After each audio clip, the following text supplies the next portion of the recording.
All right. The hand is one of the most complex of natural engineering in the human body.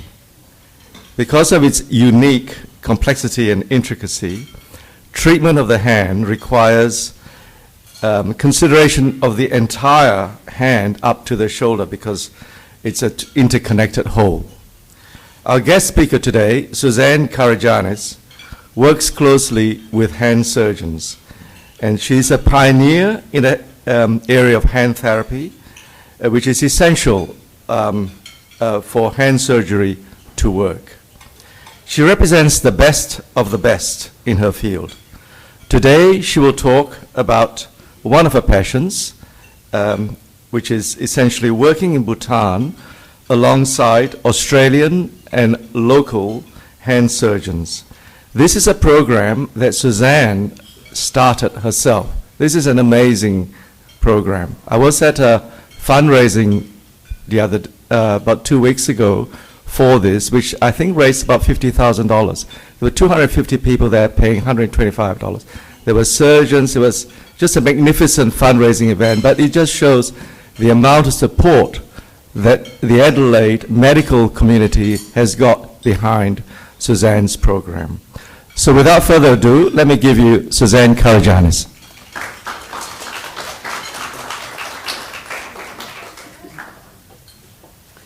Now, I just need to bear with me 1 second. I can say that I'm pretty reasonable at hand therapy, but IT is... Now, slideshow. Here we go. Play from the start. That's fine. Is that it? Great. Firstly, I'd like to acknowledge the land we're on and this magnificent setting. And I secondly would thank you all for inviting me and having me today and coming to pay interest to my program that started as my program and is now a much bigger, most amazing complex program that's run by Interplast, of which I'm a volunteer.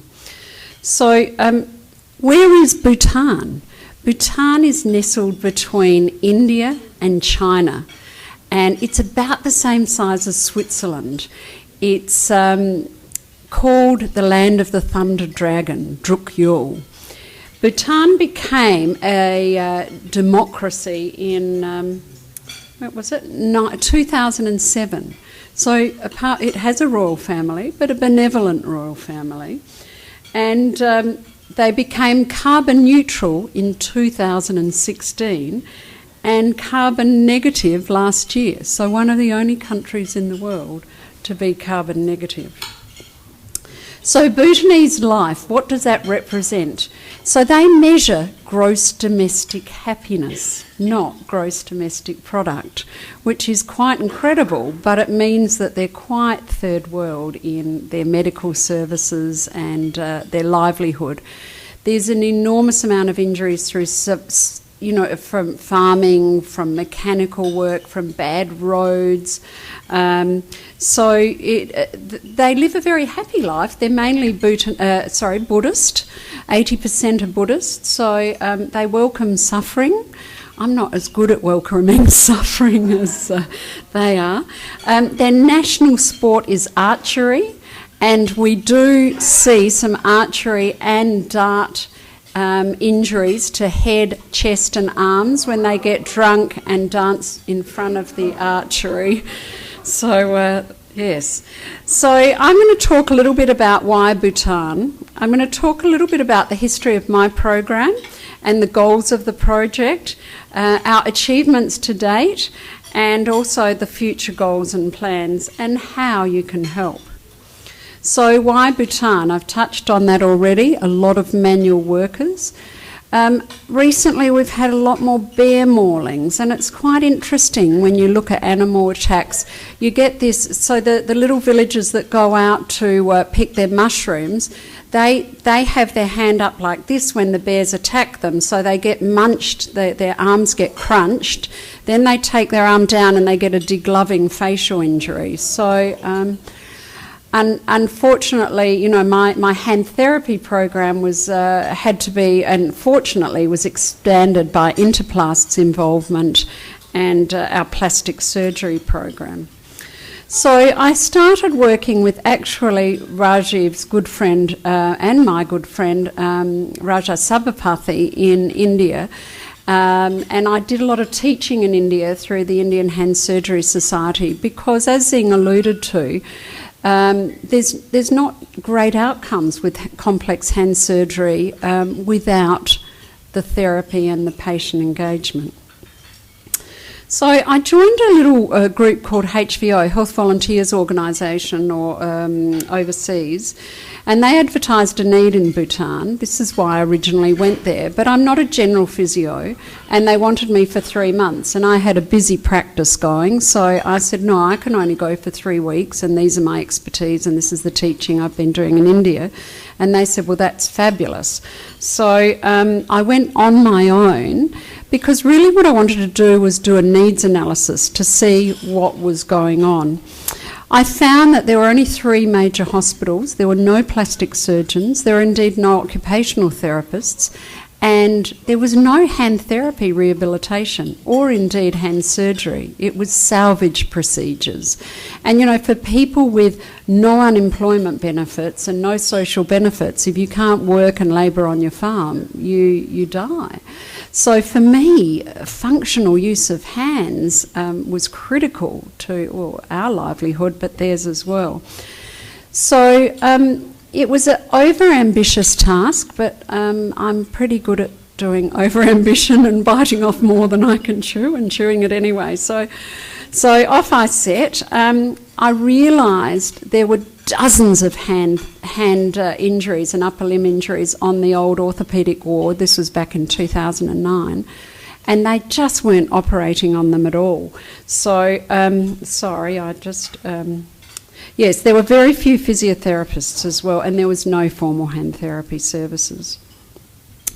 So in 2009, I did this needs analysis because I thought, well, do they want me? Do they, with any of these NGO programs or volunteer programs, I didn't want to be a tourist medico, as many people do or have done in Bhutan and other beautiful places in the world. Did they need me? And certainly there were hundreds of cases of hand trauma, burns, fractures, amputations, crush, and congenital anomalies as well. So after this needs analysis, I came home and I said to Dr. Phil Griffin, who I've had the great pleasure of working with for over 30 years, I said, look, I have to go back. I have to go back and help. I'm going to run courses next year. I'm going to set up hand therapy clinics. I've just got to go back and help. And he said, well, look, you can make them the best hand therapists in the world, but if there's not any plastic and reconstructive surgery, your results are going to be somewhat limited. So he said, well, I better come too. So then I thought, all right, so that's great. I had him on board. And then I thought, well, Stryker surgical instruments. In the hospital, we had these big surgical instruments for hips and knees. There was nothing fine for hands and no microsurgery. So I thought, oh, bugger, I've got to raise $100,000 pretty quick.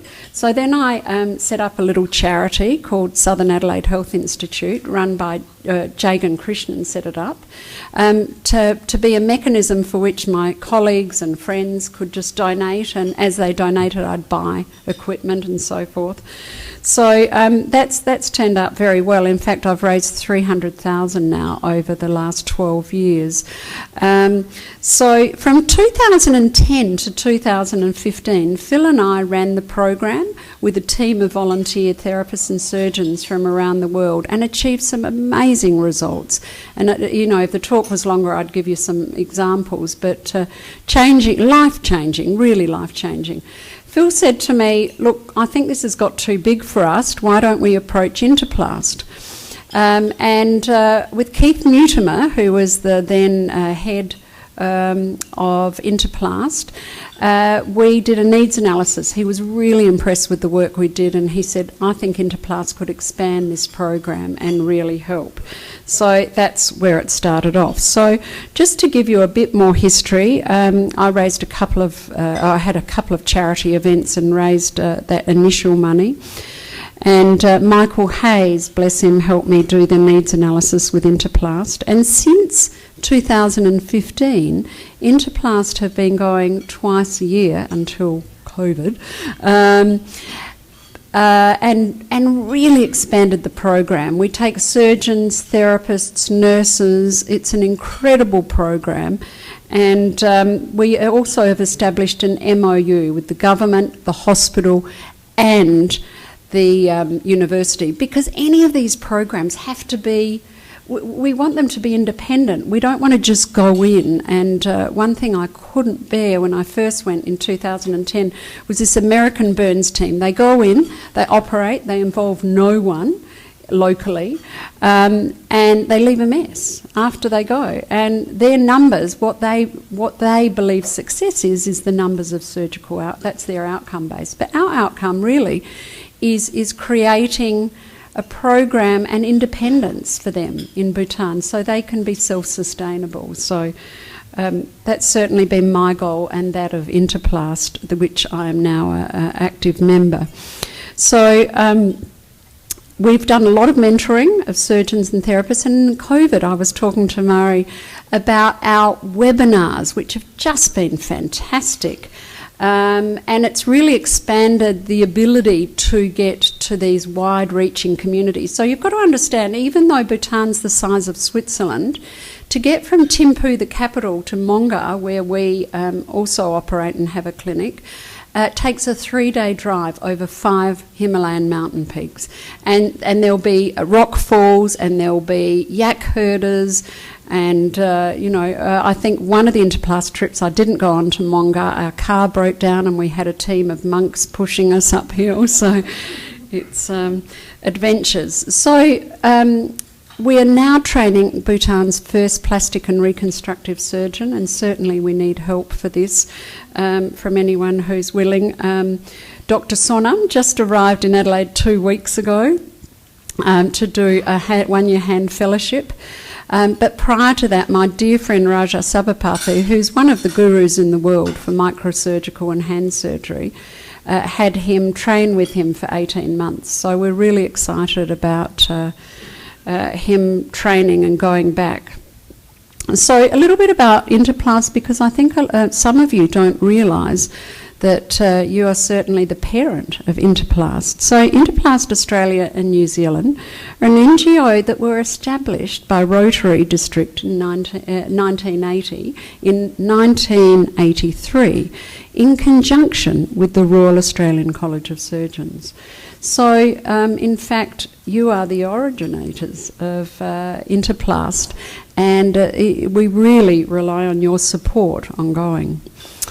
So the goals of my project were to create a sustainable hand rehab program, and that required specialist hand surgery and training for orthopaedic surgeons. I've run 5 courses now for surgeons, therapists, and medical staff, GPs that are going to the districts, because really that education is what is going to get you the best outcomes. And we've got 2 hand therapy clinics in Bhutan now, or actually 3. We've got a satellite clinic in Gelifu down south. And certainly we've donated a lot of surgical equipment and a nerve conduction study machine. So Interplast are really keen on developing a sustainable plastic and reconstructive surgical program and rehab program, which has taken a bit of a setback with COVID, unfortunately, on the ground, not in terms of our mentoring. And really my end goal is to create less suffering and better outcomes for citizens of Bhutan. Even though it's a population of a bit less than 1 million, they certainly have very limited support, and I think are really worthy of that support.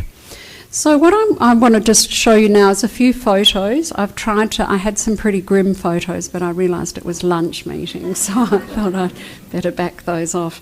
On the left, it was a guy with electrical burns. In Bhutan, over the last few years, we've now got electricity in all the villages for the first time ever, and I don't think it's very safe. So we're getting a lot more electrical burns as well as the ongoing flash burns.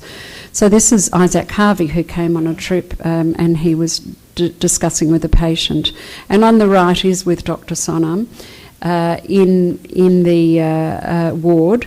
And we had done a hand contracture release on a young girl and got outstanding results with her.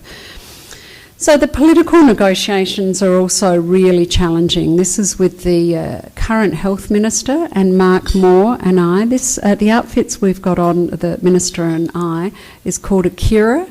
So they have goes and kiras. And so out of a sign of respect, I wore my kira. And the sash over it is what you'll do to a monastery or to a government official as a sign of ultimate respect. I think one of the stumbling blocks we've got in Bhutan and why we're keen to get back there is that a lot of the government officials have left office and all the contacts we had. So I think we really need to establish on ground again. And there's a great group of Rotarians in Thimphu, and I'm really keen to get them on board as well and reconnect, because a lot of them have great influence, and I think sometimes you have to go around. When I was running the program on my own, I had some blocks with the government, and I contacted a lady, Om Chimmy, who is the best friend of the Queen Mother, and all of a sudden mountains moved. So I think we need to go back to that model a little bit on the next trip. Cameron's coming, so he's going to have some meetings. Yes.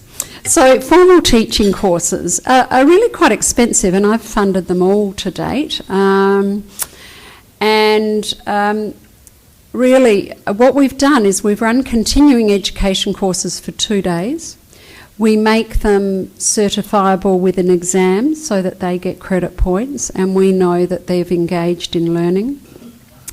Interplast helped me with some beautiful certificates that we gave to them, so they're very proud of that.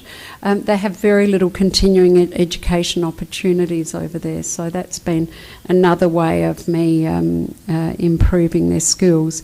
There's lots of informal teaching as well. This is the picture on the left is with Kelly Dorji, and he's a local movie star. He is in Bollywood films, has been in probably 70 Bollywood films. So to have him as a patient in the clinic was a great uplift. And I utilise he and his contacts in a lot of my supports. So wonderful informal teaching. We make a lot of splints.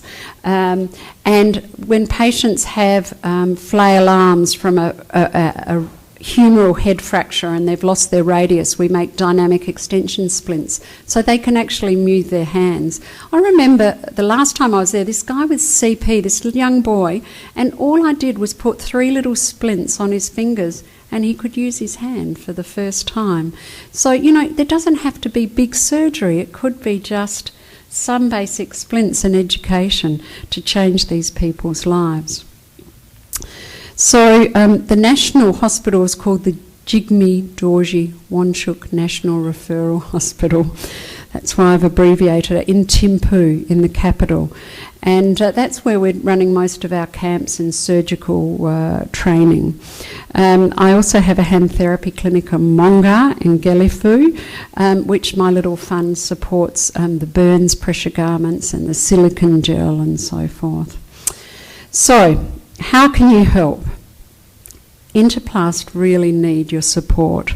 We're going again actually in June, not May, and in October, November. We take over surgical kits, we take over the wounds and the dressings and the bandaging, we take over a team of surgeons and therapists, so it's pretty expensive. It's about $50,000, 55 if we...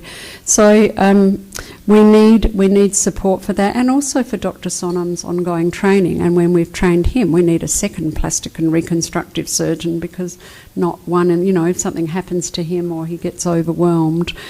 So, and then also my little hand therapy program at the Southern Adelaide Health Institute Bhutan Fund is a tax-deductible little charity, and I certainly chip away at helping. So when we do big burns and big reconstructive surgery, then they need pressure garments, and they're really thousands of dollars. And I've negotiated with companies to just bill us half, 50%, but that still adds up to a couple of $1,000s.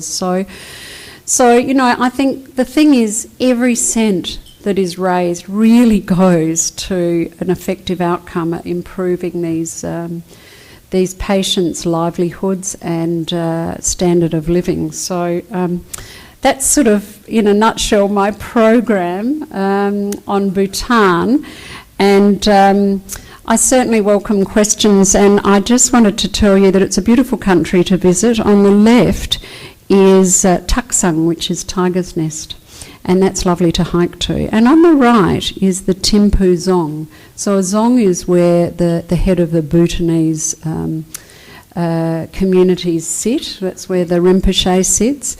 But they're also intertwined with the government, so they have government offices in their monasteries.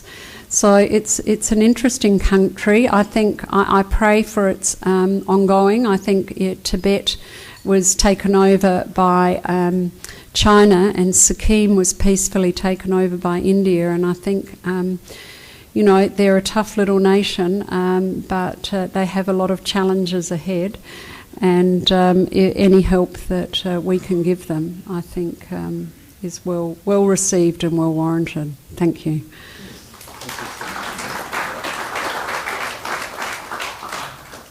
Are there any questions?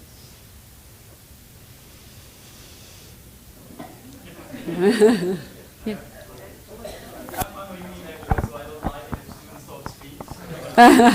So I probably have to be a good example and actually ask questions. One question with getting knowledge about local culture. So did you have any contact, or do you have any systematic contact with like Bhutanese that are in Australia or that basically are outside the country? Just to get a sense of like, do they have contact? Do they basically can help you? Or is it you purely just interact with people there and then kind of like just try to make it work in the locals where you actually kind of like actively build your programs? Thank you for that question. It's a complex answer.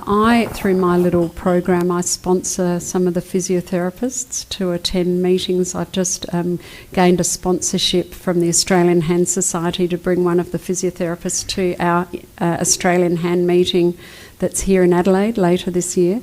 And I also got sponsorship last year for one of my therapists to go to the International Hand meeting in London. I have a lot of contact with the Bhutanese here in Adelaide. In fact, at the fundraiser, we were fortunate enough that a team of them danced, and another team of them came to my mother's at 7 in.the morning to make momos, which are dumplings, and they really contributed. They were really proud to be a part of it. And I've helped a lot of them that come as students set up home. I've got a garage full of furniture from someone selling their beach house last week for the next group that arrive. I've got our senior therapist there's about to start a PhD with Lorimer Mosley here in Adelaide, who's one of the foremost pain specialists in the world. So so I do a lot locally, and I also make sure when I'm there I mix with a lot of local people and learn local knowledge. We have a real problem with some of them in the villages because they believe that karma, their injuries occur through karma, and a lot of them don't want treatment, or they believe the monks and prayer will help them. So Phil Griffin had a very sad case when he went to central Bhutan after one of our surgical camps, and there was a little girl lying on a mat, screaming, crying with her mother, prayer mat in front of the monastery. And Philip examined her, and there was an X-ray of a huge fracture that was pressing on a radial nerve and had collapsed the nerve. And he said, I can take you back. You know, with his driver and guard, we can take you back and operate on that, unfix her. And they refused. So you know, there are those cultural barriers in some of the mountain regions that I think with more knowledge, you know, I'm hopeful when we go back this time to do some radio stuff and paper in the paper so that we can get a lot more exposure to some of those outreach areas. Does that answer your question? And before we have the next question, may I just share something with you about how I got to know Suzanne? And can you hear me? Okay. It's just how I got to know Suzanne, and basically, I don't know if any of you ever had the experience of not having the use of your hand, and if you do, it's actually a very life-changing and existential experience. And unfortunately, I had one of those occasions. I came off my bike, and it precipitated a crisis that perhaps hadn't looked after my body that well, and so basically, I was packed off by Suzanne off to the surgeon, and thank God. That was the recommendation, because that made, and the therapy that followed. So I've got pretty well, not 100% use of my hand, but I guess it's almost 99.9%. That's what I like to believe. But that's really what happens. A small little thing that can just precipitate a crisis. So imagine that happening in Bhutan with all those cultural issues that Suzanne has got to negotiate. The hand is really a very, very critical component that we just take for granted. And when we don't have the use of that, it really makes one think. So, Stephen. Yeah, thank you, Zing. Suzanne, that was really interesting. I really don't have a question. I just want to share something with everyone here present, because my wife and I saw this lovely film last year called Lunana, A Yak in the Classroom. I don't know if you've seen it, I don't know if anyone's seen it, but it's a wonderful film, very, very warm. Yeah, and it's about a teacher who's set because he wants to become a rock singer, and the education department over in Bhutan sent to the most remote yak herding village you could find in Bhutan. But it really shows you the journey of this guy getting there and then learning to appreciate the people in that village. But I'm sure the journey he has is probably similar to the journey you may have had in getting to a few spots. So I really recommend it. It was out for a short release through traditional movie theatres, but it's on Netflix. So I recommend that, because you'll then have more of a sense of the isolation and the lack of infrastructure in countries such as Bhutan, obviously because of the mountains, etc. But it's a lovely film. I don't know if they had yaks in the surgery, but this teacher does end up the yak in the classroom. Anyway, thank you very much. It was a wonderful address, and I commend you for what you're doing. Thank you. I have seen that movie. It's a fabulous movie. A Yak in the Classroom, if anyone. Yeah. Yes. The Interplast, what's the relationship right now between Interplast and SAHI, your organization? I'm a volunteer for Interplast, so I no longer have an MOU with the government in Bhutan. Interplast are running the Bhutan program. But my Southern Adelaide Health Institute fund, or Bhutan fund through the Southern Adelaide Health Institute, and Jagan Krishnan has kindly allowed me to have a bank account in that fund, so that if anyone makes donations, then as soon as I get a certain amount, so I still send over, even though I'm a volunteer with Bhutan, I send over $8,000 to $10,000 of equipment to my hand therapy clinics in Bhutan each year, and that's not really in the capacity of Interplast. We don't tend to do that. We do take supplies when we go. And I think that's because there's just so limited funding in our hand therapy clinics. So that's my sort of personal endeavour. And I've got some patients that volunteer at various Lions clubs and things, and they are allowed to donate $1,000 a year of, being a volunteer. So I get those regularly, and patients come in and they'll donate. And the leftover wine from our Interplast big event the other day, the winemakers have given it to me, and we're selling it in the clinic to patients. Is that legal? And so, so I chip away, and I've got ladies at Kuyonga Golf Club that knit blankets and beanies, and I send them, I pack all my equipment when I send them DHL, because Australia Post hasn't been sending to Bhutan recently. So I use them as packing materials, and then we give them to little babies and patients on the ward. So I and patients love it. They love, and friends and family love participating. And then I send photos of what they've bought, or, and I hit them up for, I had a big Burns garment last year, and dear Honourable Margaret Nyland gave me the money for the scar care and the garments, and then the patient wrote to her and thanked them. So, it's a very close one-on-one relationship. So that's how it sort of fits in. So I guess my little program enhances what Interplast are doing and what we're doing in Bhutan. So it works hand in hand, so to speak. Okay, do you have any final questions? Oh, Florin again. No?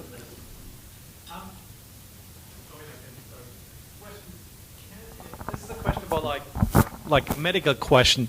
Is it actually possible to forget how to use your hand?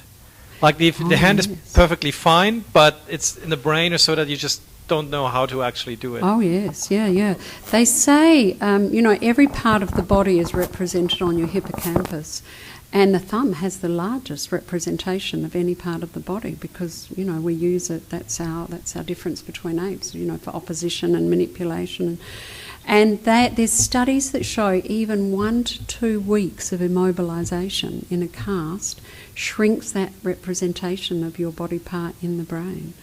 And certainly what we're doing a lot with rehab now, if someone's got a major trauma or an amputation and can't move this hand much, we'll do mirror therapy. So we have a mirror and they look at their other hand in that mirror. And because we have millions of neurons in our brain, the brain thinks it's their left or their right hand. And so under MRI, it lights up that centre for the right hand. So we retrain in some really interesting ways, but that's how we get the brain to try and start remembering. So it's a real phenomenon, and it's interesting. I think we're all done. So thank you so much, Suzanne, for a fantastic talk. Sometimes as Rotarians, we do suffer from compassion fatigue. But your program for me, and I hope for many of us here today, has just cut through because it really is about the person. And so thank you very much, Suzanne, for coming here and talking to us today. And we usually give our visitors a certificate of appreciation. It is in the Rotary mold, a little humble certificate, and this is a little memento as well for just hand knitted. Love it. That's right up my alley. So, Thank you. Thank you all.